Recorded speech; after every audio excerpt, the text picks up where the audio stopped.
এসপ্তাহ ধৰি জলবন্দী হৈ থকা দক্ষিণ হালমৰা মানকাছাৰৰ বহু পৰিয়ালে লাভ কৰা নাই সামান্য সাহায্য সামগ্ৰীও হাজিৰহাটৰ কাকিমাৰী গাঁৱৰ 8 শতাধিক পৰিয়াল পৰিছে সংকটত এটুকুৰা ওখ স্থানত পশুধনৰ সৈতে আশ্ৰয় লৈ থকা পৰিয়ালকেইটা ভুগিছে তীব্ৰ সংকটত এসপ্তাহ ধৰি আবদ্ধ হৈ থকা পৰিয়ালকেইটাই পৰ্যাপ্ত সাহায্য লাভ নকৰাত তীব্ৰ খাদ্য সংকটত ভুগিছে পশু খাদ্যৰ বাবেও সমস্যাত পৰিছে বানাক্ৰান্ত লোকসকল জমিয়ত উলেমাই কিছু পৰিমাণে সাহায্য সামগ্ৰী দি হকাহ দিয়াৰ চেষ্টা কৰিছে যদিও সংকটৰ পৰা পৰিত্ৰাণ পোৱা নাই বানাক্ৰান্ত পৰিয়ালকেইটা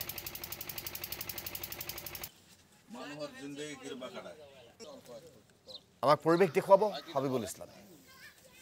দক্ষিণ হালমৰা মানকাছাৰ জিলাত বানপানী কিছু কমিছে যদিও এতিয়ালৈকে দুৰ্দশা কমা নাই বান আক্ৰান্ত লোকসকলৰ বৰ্তমান মই উপস্থিত আছোঁ দক্ষিণ হালমৰা মানকাছাৰ জিলাত হাজিৰহাট গাঁও পঞ্চায়তৰ টাকিমাৰীৰ এটা প্লেটফৰ্মত আৰু এই প্লেটফৰ্মৰ কিছু পৰিৱেশ আমি দেখুৱাম ইয়াত দেখা গৈছে বানপানীৰ বাবে ঘৰে দুৱাৰে পানী হোৱাৰ পিছত এনেদৰে দেখা গৈছে এই প্লেটফৰ্মখনত কিন্তু এনেদৰে পশুধনৰ লগত একেলগে থাকিবলৈ বাধ্য হৈছে ইয়াৰ স্থানীয় ৰাইজ প্ৰায় ৭০টাকৈ পৰিয়াল এই প্লেটফৰ্মত আশ্ৰয় লৈ আছে ইয়াৰ একাংশ লোক দেখা গৈছে যি জিঞ্জিৰাম নদী সেই জিঞ্জিৰাম নদীৰ গৰাখহনীয়াৰ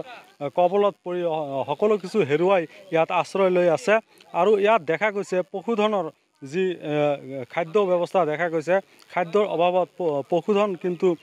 শোচনীয় অৱস্থা হৈছে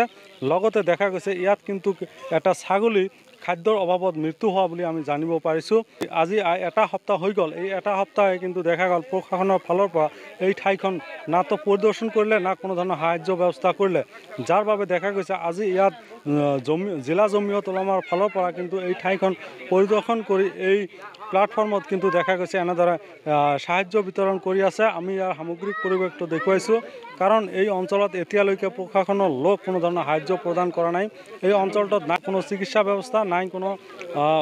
খোৱা ব্যৱস্থা বা ইয়াত যি যাতায়াত ব্যৱস্থা সেইখিনিও ইয়াত কিন্তু নাই লগতে পশুধনৰ যি খাদ্য সামগ্ৰী সাহায্য প্ৰদান কৰিব লাগিছিল সেইখিনি কিন্তু এতিয়ালৈকে কৰা হোৱা পৰিলক্ষিত হোৱা নাই আমি জমিয়ত উলামাৰ লোক আছে আমি কথা পাতিম আজি আমি আহিছোঁ টাকিমাৰী গাঁৱত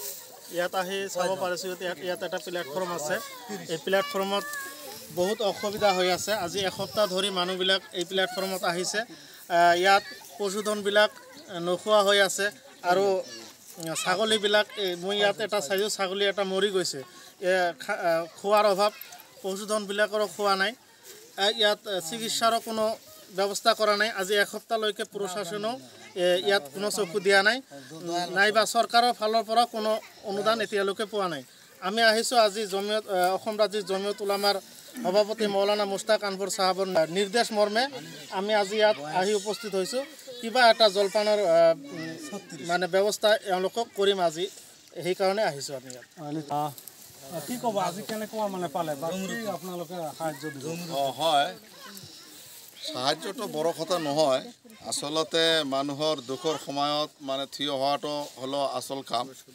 কিন্তু আমি ইয়াত আহি আমাৰ হাজিৰহাট জিপি হয় সাউথ হালমৰা মানকাছাৰ হাজিৰহাট জিপি হয় টাকিমাৰী গ্ৰাম ইয়াত আমি এই প্লেটফৰ্মত আহি আমি পালোঁ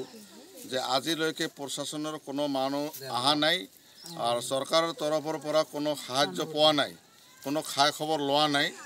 গতিকে আমি খুব দুখিত আমি আকৌ মানে অসম চৰকাৰক আৰু প্ৰশাসনক আমি বিনম্ৰভাৱে অনুৰোধ জনাই আছোঁ যাতে সোনকালে আমাৰ DC মহোদয় ইয়াত খবৰ লয় আমি এইটো আমাৰ জমিয়তৰ তৰফৰ পৰা আমি ডিমাণ্ড দিলোঁ আৰু আজি আমি জমিয়ত অসম ৰাজ্যিক জমিয়ত উলামাৰ সভাপতি সন্মানীয় সভাপতি হজৰত মৌলানা মুস্তাক আনবৰ চাহাব তেখেতে আমাক তেখেতৰ নিৰ্দেশ ক্ৰমে আমি ইয়াত আমি কিছু সাহায্য লৈ আহিছোঁ এদেৰ খোৱা লোৱাৰ ব্যৱস্থাৰ কাৰণে আমি ইতিমধ্যে বণ্টন কৰিম ইনশাআল্লাহ আৰু আমাৰ ধুবুৰী লোকসভাৰ যে আমাৰ নতুন MP মহোদয় আছে আমি MP মহোদয়ক খাস কৰি আমি সাউথ হালমৰা মানকাছাৰ হাজিৰহাট জিপিৰ